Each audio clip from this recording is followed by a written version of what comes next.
Exam में फोड़ने के लिए अगर आप तैयार हो तो यहाँ से जोड़ना है, ठीक है। हर चैप्टर बारीकी से कराऊंगा, 25, 22, 23 ऐसे करके ऑब्जेक्टिव दूंगा, जो कि मोस्ट इंपोर्टेंट है, हर बार आता है यही ऑब्जेक्टिव यहाँ मिलने वाला है हर चैप्टर से, हर विषय में। सब्सक्राइब कर दो बस, और पीडीएफ तो दे ही रहा हूँ तो मजे करो ना यार, बस सब्सक्राइब कर दो, फ्री में सब चीज मिल ही रहा है आपको, ठीक है।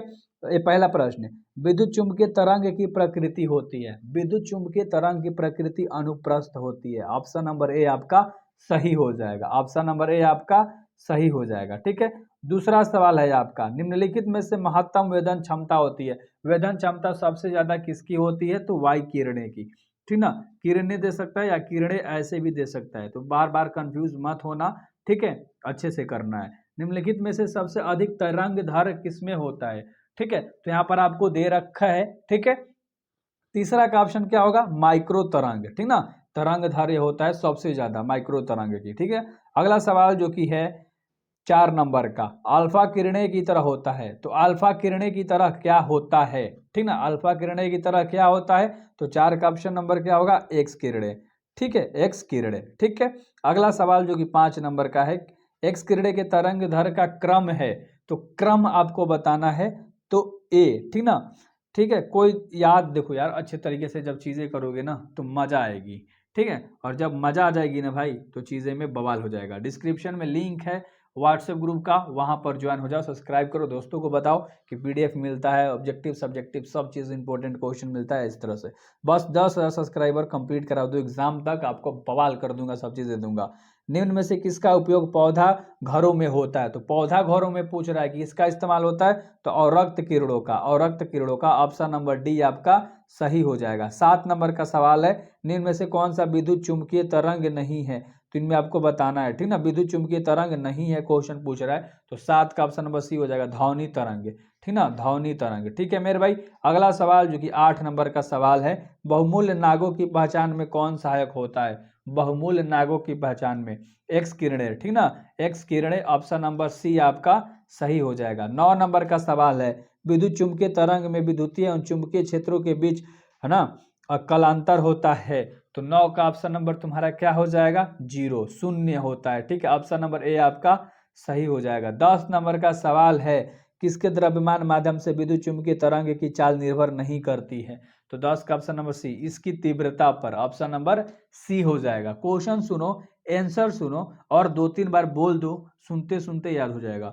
निम्नलिखित में विद्युत चुंबकीय वर्ण क्रम में नहीं है, तो 11 का ऑप्शन नंबर तुम्हारा क्या हो जाएगा, बीटा किरणें, ठीक ना, बीटा किरणें वर्ण क्रम में नहीं है, ऑप्शन नंबर बी तुम्हारा सही हो जाएगा। 12 नंबर का सवाल है, ठीक ना, विद्युत चुंबकीय तरंग के संचरण की दिशा आपको बताना है, तो 12 का ऑप्शन नंबर तुम्हारा होना चाहिए ई इंटू बी के समांतर, ठीक ना, मतलब देखो समांतर, ठीक ना, यहाँ पर र छूट गया है मेरे भाई, कोई दिक्कत नहीं है, ई इंटू बी है, ये भी याद रखना, ए गुणा बी, ठीक ना।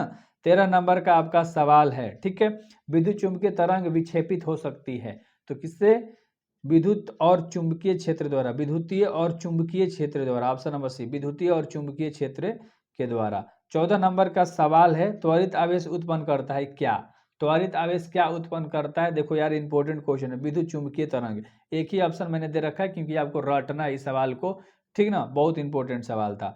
15 नंबर का सवाल है, दूरसंचार के लिए उपयुक्त विकिरण है, तो दूरसंचार के लिए ये भी नहीं होगा, दृश्य भी नहीं, पराबैंगनी भी नहीं होगा, ठीक है, माइक्रो होता है, क्या होता है, माइक्रो तरंगे होती है, ऑप्शन नंबर डी आपका सही हो जाएगा। 16 नंबर का सवाल है, माध्यम के परिवर्तन से विद्युत चुंबकीय तरंग की कौन सी राशि अप्रभावित रहती है, अप्रभावित, तो आवृत्ति, ऑप्शन नंबर ए आपका सही, ठीक है।